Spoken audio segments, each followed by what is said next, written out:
Assalamualaikum warahmatullahi wabarakatuh. Halo Good Momies, ketemu lagi sama Evi. Di video ini saya mau ngebahas tentang Montessori. Jadi Good Momies, saya ini lagi senang banget belajar tentang filosofi pendidikan anak usia dini. Soalnya saya ada keinginan untuk menghomeschooling-kan Zack. Jadi supaya saya tidak salah mengajarkan dia, saya pengen tahu nih gimana sih ada caranya tuh gimana, metodenya gimana, pemikirannya gimana. Intinya saya yang harus belajar banyak dulu lah ya. Jadi kalau misalnya Good Momies pernah dengar Montessori, sebenarnya masih ada lagi filsuf-filsuf lainnya gitu, pemikir-pemikir lainnya. Seperti misalnya Charlotte Mason, Waldorf, John Holt. Nah, saya pengen bikin series di mana saya ngebahas masing-masing ini Good Momies, filosofi-filosofinya seperti apa, metodenya seperti apa, secara singkat aja gitu. Nah, di series yang pertama ini adalah kita ngebahas tentang Montessori dulu. Karena Montessori yang paling terkenal di Indonesia dong, biar banyak yang tertarik untuk dengerin, ya nggak sih? Nah, di Indonesia saya bilang terkenal, soalnya di Shopee banyak banget mainan-mainan yang dibilang mainan Montessori gitu. Jadi bahkan saya jadi berpikir, mungkin ada Good Momies di luar sana yang mikir Montessori itu merek mainan kali ya.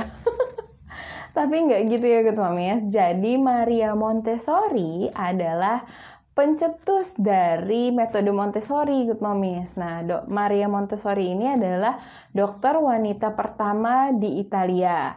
Nah, dia banyak bekerja di bidang psikologi juga Good Momies. Jadi, dulu dia itu bekerja di sebuah institusi tempat anak-anak idiot gitu ya. Nah, dipegang sama dokter Montessori, dilihat loh. Kemudian hasilnya ternyata banyak membuat orang-orang kagum loh, yang tadinya dianggap idiot itu kok ternyata bisa sejajar gitu dengan anak-anak pada umumnya. Di sini Montessori menanggapinya dengan loh, saya malah heran kenapa anak-anak normal di luar sana begitu jelek prestasinya sampai bisa disamakan dengan anak idiot saya gitu. Gaya ya. Nah, kemudian Dr. Montessori ini mendirikan sekolah pendidikan anak usia dininya dia sendiri. Pada tahun 1906, Dr. Maria Montessori membuka Casa dei Bambini. Kalau diterjemahkan secara literal, itu artinya rumah anak. Dan di rumah anak ini juga Montessori mengembangkan metodenya. Dia mengamati kalau ternyata anak-anak ini perkembangannya ada polanya. Terus mereka juga ini menggunakan material yang disediakan itu dengan ketertarikan yang amat sangat dan mendalam gitu. Kemudian anak-anak yang biasanya tidak teratur, jadi tenang gitu. Jadi dia memantapkan metodenya di Casa dei Bambini ini. Kemudian habis itu dia mulai menyebarkannya ke Amerika Serikat dan juga ke negara-negara Eropa lainnya. Nah, sampai saat ini pun metode Montessori itu masih digunakan secara luas di sekolah-sekolah gitu. Banyak sekolah-sekolah Montessori kan, bahkan di Indonesia pun sudah mulai banyak. Nah, sebelum kita langsung loncat, oh anak saya mau dimasukin ke sekolah Montessori aja gitu. Atau, aduh aku mau pakai alat-alat Montessori biar anakku pintar. Nah, sebelum ke situ kita tahan dulu nih. Kita kenalan dulu sama filosofi Montessori. Jadi filosofi Montessori yang paling kuat, yang pertama adalah menghormati anak. Mungkin ini buat beberapa dari kita merasa kayak menghormati anak, bukannya kita harus menghormati orang tua dan menyayangi yang lebih muda gitu ya. Kok ini yang lebih muda pun harus kita hormati gitu. Jadi kalau di Montessori ini, anak itu dianggap sebagai manusia yang utuh. Maka kita memperlakukan anak, itu kita seperti memperlakukan manusia lainnya, yaitu dengan hormat. Dan jangan lupa kalau anak itu kan peniru ulung ya. Anak usia dini itu pandai banget menirukan. Jadi kalau kita bersikap hormat pada mereka, mereka juga akan bersikap hormat pada kita dan orang lain. Seperti itu. Menghormati anak itu bisa bentuknya dengan tidak menyela saat mereka belajar, kemudian membiarkan mereka memilih material apa yang ingin dia pelajari, bisa juga dengan membiarkan mereka melakukan apa yang ingin mereka lakukan sendiri. Seperti itu Good Momies. Montessori mengajukan teori perkembangan manusia itu dibagi menjadi 4 tahapan. Nah, tahapan pertama adalah tahapan absorbent mind. Ini usia 0 sampai 6 tahun. Jadi anak 0 sampai 6 tahun ini belajar terus-menerus, belajar setiap hari karena otak mereka selalu menyerap informasi dari dunia sekitar. Kalau di tahap absorbent mind ini kuncinya adalah help me to do it myself. Jadi kita harus membantu anak kita untuk dia bisa melakukannya sendiri. Jadi intinya physical freedom yang ingin dicapai. Jadi kebebasan fisik kalau nanti setelah tahapan ini berlalu artinya mereka sudah bisa makan sendiri, sudah bisa minum sendiri, sudah bisa ganti baju sendiri, mandi sendiri, pup sendiri gitu. Jadi Montessori sangat menekankan kemandirian, makanya ada yang namanya practical life kalau di Montessori itu. Nah disitulah anak belajar kayak menuang, mengancingkan baju, menyendok, dan lain-lain gitu. Nah di tahapan absorbent mind ini, anak itu belajar melalui indera-inderanya. Jadi semuanya harus konkret, mereka belum ngerti pemikiran abstrak. Jadi artinya mereka nggak bisa disuruh bayangin 2 tambah 3 berapa di otak aja gitu, belum mampu. Jadi semuanya dibuat konkret sama Montessori. Selalu ada material yang bisa dilihat, dipegang, dirasakan, seperti itu Good Mommies.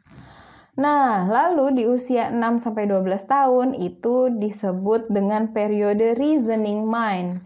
Jadi di usia anak ini, anak tuh udah mulai bisa paham apa alasan dibalik sesuatu. Anak mengerti koneksi antara hal satu dengan hal yang lainnya. Dia ngerti kalau misalnya kita jelaskan makanan kamu itu datangnya dari petani. Petani itu nanam, kemudian pakai pupuk. Nah, pupuknya diambil dari pabrik atau diambil dari peternakan gitu kan. Nah, semua koneksi-koneksi itu dia sudah bisa bayangkan karena pikirannya tidak lagi hanya konkret apa yang ada di depan dia, tapi mulai bisa berpikir secara abstrak. Lalu usia 12-18 tahun adalah usia di mana transisi kehidupan rumah menjadi kehidupan bermasyarakat. Dan di usia 18-24 tahun yaitu usia di mana seseorang menjadi dewasa dan punya pengetahuan tentang dunia dan dirinya sendiri gitu. Lalu kuncian kedua di Montessori ada yang namanya periode sensitif. Jadi periode sensitif ini adalah waktu di mana seorang anak itu tertarik banget sama sesuatu sampai kalau dia melakukan tentang hal itu tuh dia tidak merasa lelah dan dia benar-benar bahagia dan berkonsentrasi. Dan kalau misalnya periode sensitif ini terlewat, tidak kita stimulasi di situ pada saat itu, maka nantinya akan susah lagi. Misalnya ada periode sensitif membaca kan, itu katanya di antara 3-4 tahun. Nah, kalau misalnya dia lagi tertarik banget, ini bacaannya apa sih, Mami? Ini bacaannya apa? Nah, itu tanda-tanda dia udah periode sensitif membaca nih. Dan itu harus diikuti gitu. Nah, kan kita sebagai orang tua, sebagai ibu gitu, mungkin kita nggak hafal ada periode sensitif apa aja sih di sana gitu. Menurut teori Montessori ini ada banyak, ada 11 apa ya kalau di usia 0-6 tahun. Ntar di usia 6-12 tahun periode sensitif beda lagi gitu. Kan kita nggak hafal ya. Tapi Montessori ini juga udah ngasih kuncinya kok gitu. Jadi kuncinya adalah follow the child, ikuti anaknya. Jadi kalau kelihatan anaknya sedang tertarik pada suatu hal tertentu, ya lanjutkan di situ, ya kita fasilitasi gitu kalau menurut Montessori. Jadi pendidikan Montessori itu sangat individual gitu, maksudnya sesuai maunya si anak. Tapi perlu diingat kalau follow the child itu untuk ketertarikan minat dia ya, bukan artinya dia boleh melakukan apa saja sesuka hati, itu enggak, sama sekali enggak kayak gitu. Kalau misalnya dia mau coret-coret tembok, ya dihentikan, kasih kertas gitu. Jadi tetap bukan artinya membiarkan anak begitu saja gitu, terserah dia mau ngapain.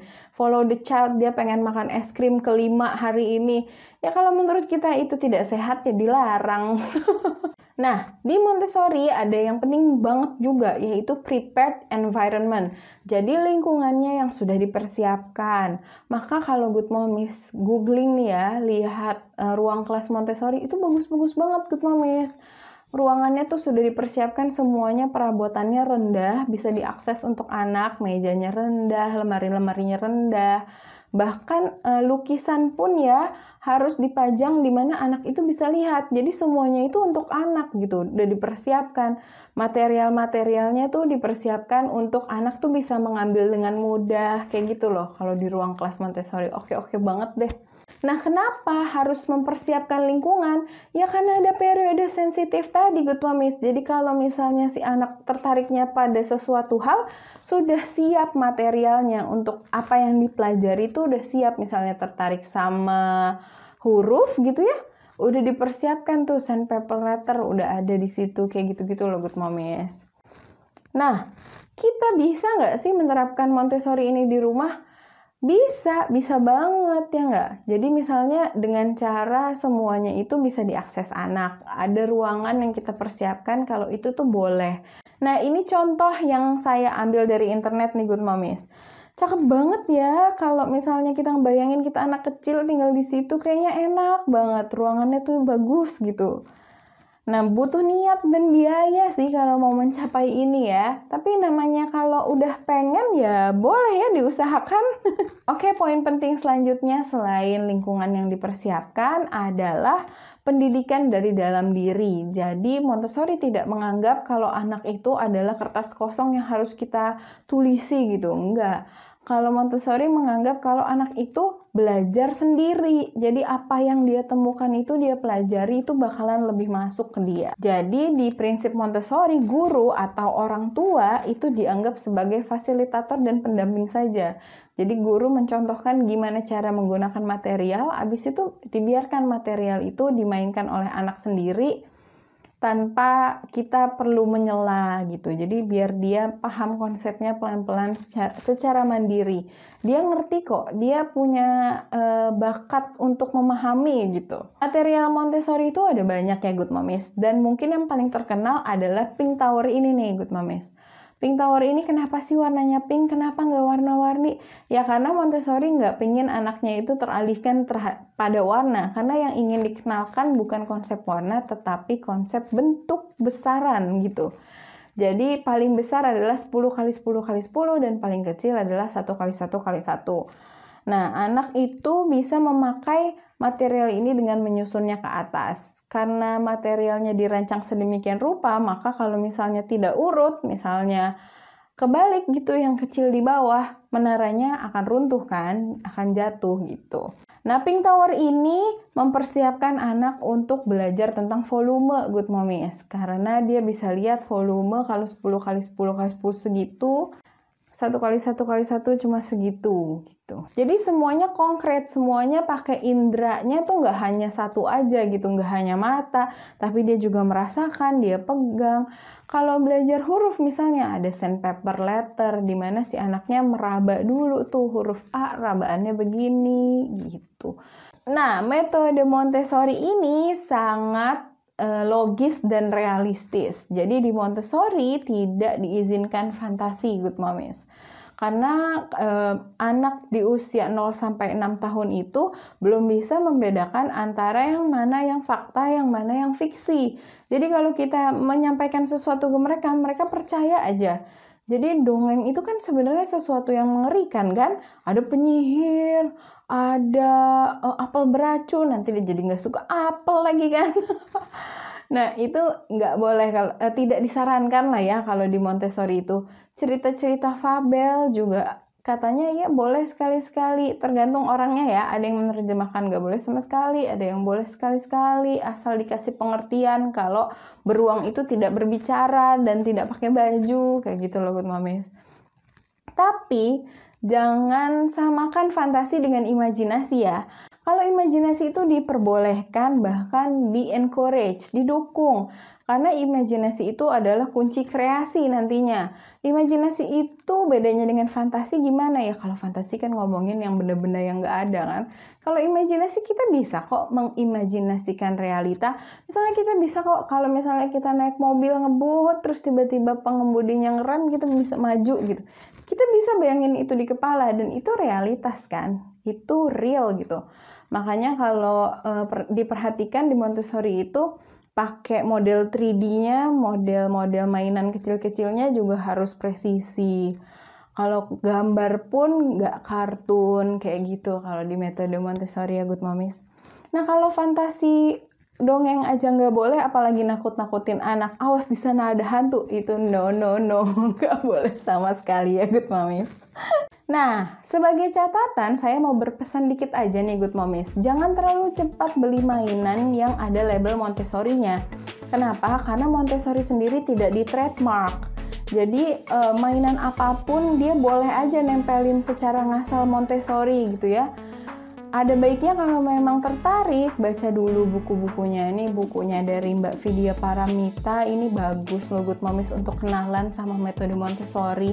Atau bisa juga nih buku yang ini catatan si Dr. Maria Montessori-nya sudah diterjemahkan ke bahasa Indonesia, ini juga boleh dibaca. Ya itu tadi video kita hari ini tentang Maria Montessori.